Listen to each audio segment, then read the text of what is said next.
할렐루야. 오늘 말씀 보도록 하겠습니다. 오늘 말씀 마가복음 6장이고요. 7절로 30절까지의 말씀입니다. 굉장히 길죠. 굉장히 길게 잡은 이유가 있어요. 왜 그러냐면 또다시 샌드위치 구조가 등장하기 때문에 한 번에 같이 보기 위해서 또 전체를 같이 봅니다. 많이 등장하죠, 여러분. 그래서 나중에 복음서 이야기나 또 특히 성경을 볼 때 문맥을 한번 쭉 본문 거기만 보지 마시고 앞뒤로 한번 보고 이 이야기가 또 나오네? 반복되네? 이런 걸 보시면서 그러면은 이 구조가 이러니까 이 세 가지 이야기가 관계가 있겠구나, 뭐 이런 생각들을 하시면서 문맥상 이야기를 파악해가면서 보시면 더 깊이 있게 말씀을 보는 그런 시간들이 있지 않을까 생각이 듭니다. 오늘 말씀도 마찬가지예요. 어떻게 시작합니까? 오늘 말씀은 먼저 우리가 어제 잠깐 이야기를 살펴보긴 했지만 예수님께서 12제자를 둘씩 해서 파송을 합니다. 그들을 전도여행을 보내세요. 그래서 회개하라, 전파하라 하는 어떤 주의 복음을 증거하고 어떤 권능을 주셔서 귀신도 쫓아내고 병을 고치기도 하는 그런 어떤 일들을 합니다. 어떤 하나님의 역사가 이 12제자를 통해 나타났는데 이 소식을 들었던 어떤 사람이 있어요. 누구예요? 바로 헤롯 왕입니다. 이 예수님의 이름을 듣고 세례 요한이 부활한 거 아니냐, 막 이런 뜬금없는 생각을 해요. 자, 그래서 이 뜬금없는 생각을 하고 나서 이 세례 요한이 죽었던 그 장면, 세례 요한과 헤롯 사이에 벌어졌던 그 일들이 좀 길게 등장을 합니다. 그리고 이렇게 끝나는 것이 아니라 30절에 가면 다시 어떻게 나옵니까? 우리 30절 말씀 제가 읽어드려 볼까요? 사도들이 예수께 모여 자기들이 행한 것과 가르친 것을 낱낱이 고하니, 그러니까 보냄받은 그들이, 그 하나님의 역사를 봤던 그들이 예수님께 보고를 하는 거예요. 언제 했던 이야기예요? 12제자들 파송되고 그리고 그 어떤 역사를 예수님께 보고하는. 근데 그 사이에 어떤 이야기가 들어가는 거예요? 헤롯 왕의 이야기가 등장합니다. 사실 문맥상 굉장히 뜬금없어 보여요. 별로 상관이 없어요. 그냥 예수님 이름 듣고 놀랬어. 놀란 거는 뭐 관계가 있는데 사실 모은 이야기가 주되게 등장합니까? 세례 요한이 죽은 이야기가 계속해서 등장을 하죠. 시기적으로도 뭐 과거 이야기를 끄집어 오기도 하지만 이 문맥상 이게 그냥 읽기에는 그렇지만 사실 이 구조로 안에서 살펴본다면 이 세 가지 이야기가 관계가 있다 없다? 있다라는 거예요. 그럼 이 전체 이 두 가지 이야기죠. 두 가지 이야기를 살펴보면서 과연 어떤 의도를 가지고 오늘 우리에게 하나님께서 어떤 말씀을 해주실지를 그렇게 들을 수 있는 저와 여러분 되었으면 좋겠습니다. 예수님께서 이 제자들을 파송하시죠. 파송합니다. 자, 이렇게 보내요. 자, 그런데 보낼 때 어떻게 보내시는지 우리가 좀 봤으면 좋겠는데요. 8절과 9절 말씀 제가 읽어드릴게요. 명하시되 여행을 위하여 지팡이 외에는 양식이나 배낭이나 전대의 돈이나 아무것도 가지지 말며 신만 신고 두벌옷도 입지 말라 하시고. 아멘. 뭐 어때요? 예수님께서요, 기본적인 것들, 어떤 것들을 다 제한하세요. 뭐 주질 않고, 뭐 전도여행을 보내시고는 아무것도 주지 않아요. 과연 이거 뭘 얘기하는 걸까요? 마치 막 무소유처럼 뭐 정말 아무것도 갖지 않고 뭔가 소유하지 않는 뭐 그런 그림을 그리는 건가요? 여러분, 그런 건 아니겠죠? 여러분, 기독교는 무소유는 아닙니다. 불교는 자꾸 자신을 비우라고 하죠. 뭔가를 가지려고 하면 그것이 상념이 되고 그것이 고통이 되기 때문에 자꾸 비워내고 덜어내는 어떤 그런 것이 이 불교의 철학이라고 저는 알고 있습니다. 그런데 기독교는 무소유를 꼭 그렇게 이야기하진 않아요. 청빈의 삶은 이야기는 하지만 여러분, 부할 줄도 알고 가난할 줄도 아는 것이 그것이 기독교입니다. 부자라고 문제가 되고 뭐 이런 거 아니에요. 여러분, 그런데 어쨌든 과연 그럼 이게 어떤 의미가 있을까라는 거 우리가 한번 좀 생각을 해봤으면 좋겠는데요. 제가 이 복음서를 이야기할 때 출애굽의 어떤 이미지를 가져와서 보여주는 경우가 많다라고 말씀드렸어요. 왜? 이 사건이 결국 하나님께서 당신의 백성을 구원하시는 사건이기 때문에, 그 복음의 기쁨의 어떤 소식이기 때문에 그런 어떤 이미지가 많이 들어가 있다. 여기도 마찬가지입니다. 여러분, 출애굽기 말씀 한번 보여드릴게요. 출애굽이니까. 출애굽기 12장 11절입니다. 너희는 그것을 이렇게 먹을지니 허리에 띠를 띠고 발에 신을 신고 손에 지팡이를 짚고 급히 먹으라. 이것이 여호와의 유월절이니라. 아멘. 뭐예요? 신을 신고 지팡이. 오늘 보면 신이랑 지팡이만 가지고 떠나라고 했잖아요. 신과 지팡이가 동시에 등장해요. 언제? 출애굽 그 유월절 때. 그러니까 이 사건이 하나님의 구원의 사건, 그러니까 이 전도하고 복음을 증거하는 이 사건이 주님의 그 구원의 사건이다라는 것을 우리가 보여주고 있는 거고요. 예수님의 사역이. 그리고 뿐만 아니라 여러분, 지금 보면 어때요? 아무것도 가지지 말라의 어떤 핵심적인 포인트가 있지 않습니까? 실제로요, 이들이 광야 생활할 때 이런 일이 있었습니다. 신명기 8장 4절이에요. 이 40년 동안에 내 의복이 헤어지지 아니하고 내 발이 부르지 아니하였느니라. 그러니까 뭐 두벌옷도 입지 않고 신만 신고 했지만 뭐 신도 해지지 않고 옷도 그냥 그대로 살 수 있었다라는 거예요. 여러분, 그리고 광야라는 곳이 어떤 곳입니까? 여러분, 광야.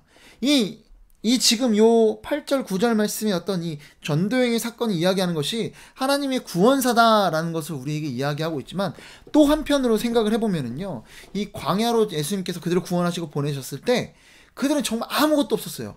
그리고 광야에서 그들이 바랄 수 있는 건 뭐예요? 아무것도 없어요. 진짜 하늘만 쳐다볼 수밖에 없는. 뭡니까?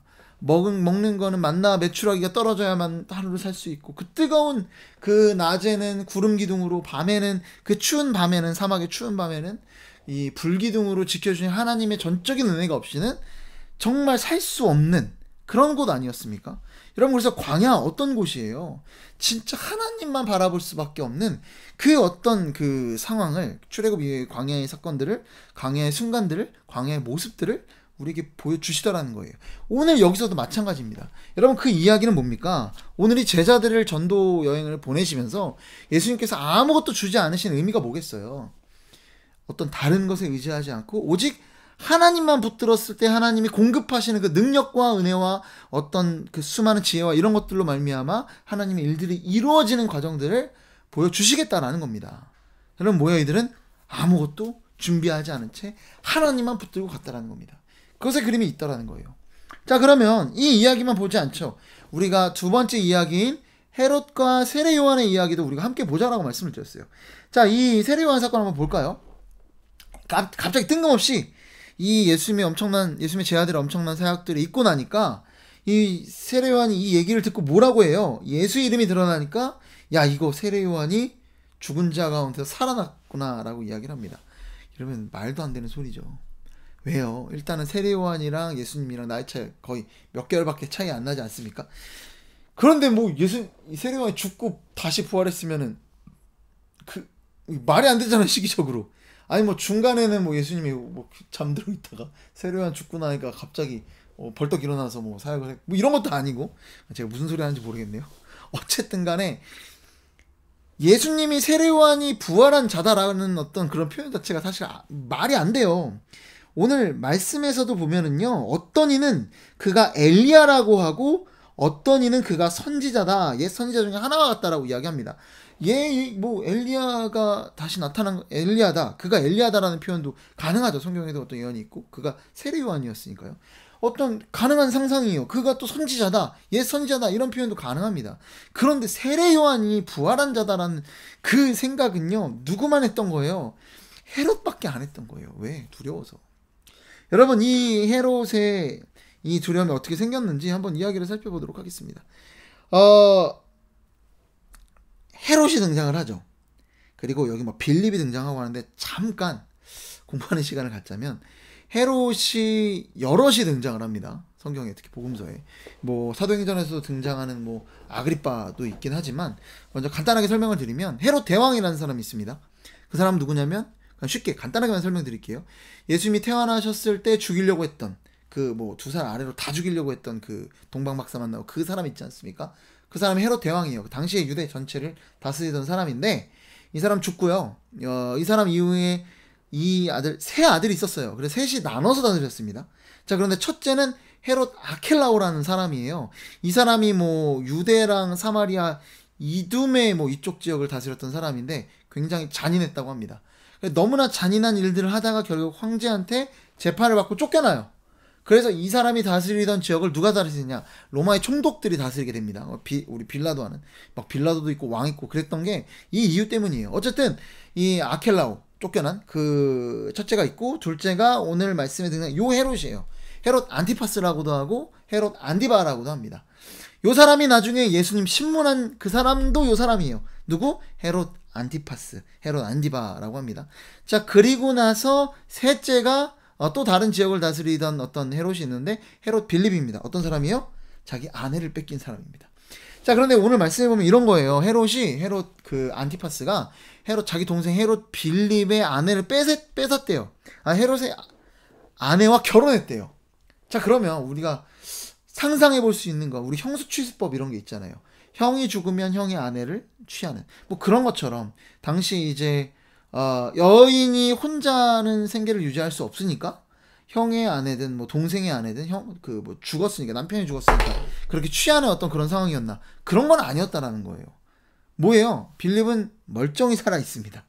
동생이 살아 있는데 동생의 아내를 뺏어온 거예요. 왜 뺏었을까요? 뭐 여러 가지 정치적 목적도 있었겠지만 가장 유력한 추정은 그가 너무나 이뻤다라는 거예요. 이뻤기 때문에 데려왔다라는 거예요. 자, 그러면 이쁜 여자를 데리고 올 때 빌립은 뺏기는 걸 원했을까요? 정말 나도 새 장가 들고 싶어, 보내버리고 싶어, 이런 마음이었을까요? 혹시나 이제 남편분들 중에 그런 상상을 하고 있는 분이 있다면 마음 고쳐먹으시기 바랍니다. 여러분, 그런 건 아니고요. 어찌됐든지 간에 그 여인을 뺏기고 싶지 않았겠죠. 헤로디아를. 그런데도 불구하고 뺏겼습니다. 왜요? 왜겠어요? 훨씬 더 형의 권력이 막강했기 때문이죠. 그리고 뿐만 아니라 여인은요? 여인도 원했을 거예요. 더군다나 이후에 어떤 일이 벌어지나요? 그 헤롯의 생일잔치 때 헤로디아의 딸이 그 앞에서 춤을 춥니다. 여러분, 일반적으로 우리 같으면 어떠겠어요? 우리 부모님이 우리 뭐 상상을 해봅시다. 갑자기 큰 삼촌이, 큰 아버지가 어머니를 빼앗아서 결혼을 했어. 그 집 자식으로 간 거야, 내가. 이거를 원할 자식이 있어요? 근데 이 헤로디아의 딸은 어떻습니까? 이 상황을 좋아해요. 왜? 그만큼의 권력이 있었던 겁니다. 그만큼의 힘이 있었던 거예요. 그만큼의 경제적 자유가 누구에게 있었다? 바로 이 헤롯 안티파스에게 있었다라는 겁니다. 그만큼의 부와 권력이 막강했던 사람이 헤롯 안티파스였다라는 겁니다. 결국 이것에 대해서 세례 요한이 비판을 했고, 그렇게 동생의 아내를 취하면 안 된다고 비판을 했고, 그것 때문에 옥에 가뒀던 거예요, 헤롯이. 진짜. 그런데 옥에 가뒀는데 이거 어떻게 할 수가 없어요. 왜? 대중의 엄청난 지지를 이 세례 요한이 받고 있었기 때문입니다. 그래서 가만히 그렇게 두고 있는 상황이었는데 생일잔치가 벌어지죠. 생일잔치가 벌어졌는데 그때 어떤 일이 벌어집니까? 재혼한 헤로디아의 딸이 그 앞에서 막 춤을 춥니다. 뭐 누구는 뭐 그것이 야한 춤이었다라고 이야기하는 경우도 있긴 한데, 어찌됐든지 간에 막 재롱잔치를 해요. 그랬더니 헤롯이 막 기뻐서 내가 나라의 절반이라도 원하면 주겠다라고 그렇게 이야기를 합니다. 자, 그랬더니 이 헤로디아의 딸이 헤로디아에게 찾아가요. 이거 뭘 구할까요? 아빠가 뭐든지 주겠다라고 하는데 뭘 구하면 좋을까요? 라고 하니까 헤로디아가 이야기를 하는 거죠. 뭘 이야기해요? 지금까지 계속 이 결혼에 대해서 불편함을, 잘못됨을 계속 비판하고 이야기했던 세례 요한의 머리를 달라고 요구해라 라고 하더라는 겁니다. 결국 이것을 요구하고 약속을 했으니까 결국 헤롯이 이 세례 요한의 머리를 베어서 쟁반위에 올린 그런 일들이 벌어지게 되더라는 겁니다. 여러분, 오늘 등장하는 이 헤롯과 그리고 이 제자들의 모습을 한번 좀 비교해서 봤으면 좋겠습니다. 사실 이 둘은 완전히 상반돼요. 여러분, 먼저 제자들은요, 아무것도 가지지 않고 아무것도 준비되어지지 않은 상태로 전도여행을 떠납니다. 그렇죠. 자, 반면에 헤롯이라는 사람은 어떤 사람이에요? 모든 것을 다 가지고 있는 사람입니다. 여러분, 생각해 보세요. 내가 마음에 들면 동생의 여자라도 뺏을 수 있는 그런 막강한 권력을 가졌어요. 얼마나 그 권력이 막강하면 그 동생의 아내도 그걸 원하고, 그 아내의 딸, 이 내 조카조차도 나한테 와서 재롱잔치를 할 정도의, 그 정도의 막강한 권력이더라는 거예요. 이런 어쩌면 자기가 모든 걸 다 마음대로 할 수 있는 그런 자유가 그에게 있었을지도 모르겠습니다. 여러분은 아무것도 못 갖추고 있는 이 제자들이랑 전부 다 가지고 있는 것, 다 마음대로 할 수 있고 다 가지고 있는 것처럼 보이는 헤롯이랑 누가 되고 싶으신가요? 우리는 헤롯이 되기 위해서 정말 아둥바둥 열심히 살아가고 있지 않습니까? 여러분, 누가 되고 싶어요? 여러분, 근데 놀랍게도요, 제가 오늘 이 말씀을 보면서 참 놀라운 건 뭐냐면, 여러분, 우리는 누구나요, 인생을 살면서요, 미래에 대한 어떤 준비로 살아가고 있죠. 보통은 일반적으로 앞으로 있을 그 불확실한 미래에 대한 두려움과 불안함 때문에 이것을 방어하기 위한 삶을 살아가는 경우가 되게 많습니다. 물론 미래에 대한 꿈과 소망을 가지고 나아가기도 하지만, 여러분, 그런데 보통 우리는 이 두려움을 막기 위해 뭘 준비하면 된다라고 생각을 합니까? 여러분, 사실요, 이 계시록에 보면 음녀 뭐 이런 바벨론과 같은 우상이 등장을 합니다. 그리고 그 시대를 보통 이 요한계시록을 해석할 때 그 시대가 정말 마지막 때인가, 그러니까 제가 말씀드린 정말 주님이 오신 그때, 최종적인 그때인가, 아니면 이 교회 시대인가를 좀 구분해서 해석을 하는데, 여러분 보통은 그 음녀와 바벨론의 때를 지금 이 교회 시대로 해석을 하는 경우가 많습니다. 그러니까 지금 이 시대에 벌어지고 있는 일들이라고 이야기하고요. 그리고 그러니까 그래서 이 음녀라는 어떤 그 우상이, 바벨론이라는 우상이 이 시대를 지배하고 있대요. 자, 이 시대를 지배하고 있는 우상이 근데 어떤 우상이냐면요, 좀 들어보시기 바랍니다. 뭐냐면 경제적인 번영이 우리의 미래를 보장한다, 우리 삶을 보장한다, 우리의 보호처가 된다라는 믿음이 이 시대를 지배한다라는 거예요. 그게 음녀고 바벨론이라는 겁니다. 그냥 돈이 아니라 경제적 번영이 우리의 미래를 보장한다니까요. 여러분 그렇게 생각하지 않나요? 여러분 우리가 생각하는 무슨 뭐 귀신, 뭐 할로윈, 뭐 이런 막 그런 뭐 굿하고 뭐 이런 잡신들이 아니라 이 시대를 실질적으로 지배하고 있는 우상은, 완전 그 위에 군림하고 있는 우상은요, 이런 어떤 그런 뭐 그런 게 샤머니즘 뭐 이런 게 아니라 뭐라고요? 경제적인 번영이 우리의 미래를 보장한다라는 그 믿음, 이 우상이 이 시대를 지배하고 있다라고 얘기한다니까요. 여러분 근데 정말 그렇지 않나요? 여러분 그래서 우리의 자녀들이 고3 때 되면 어떻게 해요? 수련회 가기보다 열심히 공부하기를 바라잖아요. 왜? 그래야 그들의 미래가 보장되니까. 여러분 한번 까놓고 얘기해 볼게요. 우리 자녀가 정말 열심히 공부해서 돈 잘 버는 게 그의 미래를 보장하는 거라고 생각을 하십니까? 아니면 신앙생활 열심히 하는 게 그 미래가 보장되는 길이라고 생각하십니까? 여러분 아무리 그래도 결국 우리의 결정이나 아이들을 가르치는 어떤 그런 것들을 보면 결국 뭐예요? 우리가 믿는 건, 우리가 진짜 뭘 믿어요? 이 아이의 미래를 보장해 줄 거 돈이라고 믿으세요? 하나님이라고 믿으세요? 아니잖아요. 돈이라고 믿는다니까요. 경제적 번영이 그를 보장하고 보호해 줄 거라고 믿는다니까요. 우리 실제로 그 우상이 이 시대를 지배하고 있다고 해요. 여러분 이 헤롯은요 모든 걸 다 가지고 있었던 사람입니다. 반면에 제 아들은 아무것도 없이 하나님만 붙잡고 지금 나아갔어요, 세상 가운데. 여러분 그런데 누구에게 두려움이 있습니까? 여러분 이 헤롯에게 두려움이 있어요. 다 갖추고 있는 사람이에요. 이 진짜 말도 안 되는 짓까지 자기가 원하는 대로 다 할 수 있는 사람이 헤롯이었습니다. 자, 그런데 이 헤롯이 얼마나 미련하게 두려움을 가지고 있습니까? 예수님을 보고 세례 요한이 부활한 자다라고 이야기하고 있지 않습니까? 이게 뭐예요? 자기 판단이 흐려져 있는 거예요. 뭐 때문에? 두려움 때문에. 두려움이 그를 집어삼켰기 때문에. 여러분 우리도 마찬가지입니다. 우리의 미래에 대한 보장, 우리는 두려움을 가지고 살아갈 수밖에 없어요. 그 미래에 대한, 왜? 불확실하기 때문에. 이 미래에 대한 두려움 때문에 우리가 뭘 준비하겠습니까? 우리 자녀가 돈을 열심히 잘 벌고 어떤 힘을 갖추고 여러 가지 많은 것들을 갖추는 것들이 중요한 게 아닙니다. 여러분 오늘 말씀에서는요 분명히 신발도 전되고 아무것도 가지지 않았던 그들에게 자유함이 있었고요, 모든 것을 갖추고 있었던 헤롯 왕에게는 두려움이 있었습니다. 여러분 어떤 자가 되기를 원하십니까? 모든 걸 다 갖추고 있는 자, 아니면 아무것도 없이 하나님만 의지하는 자?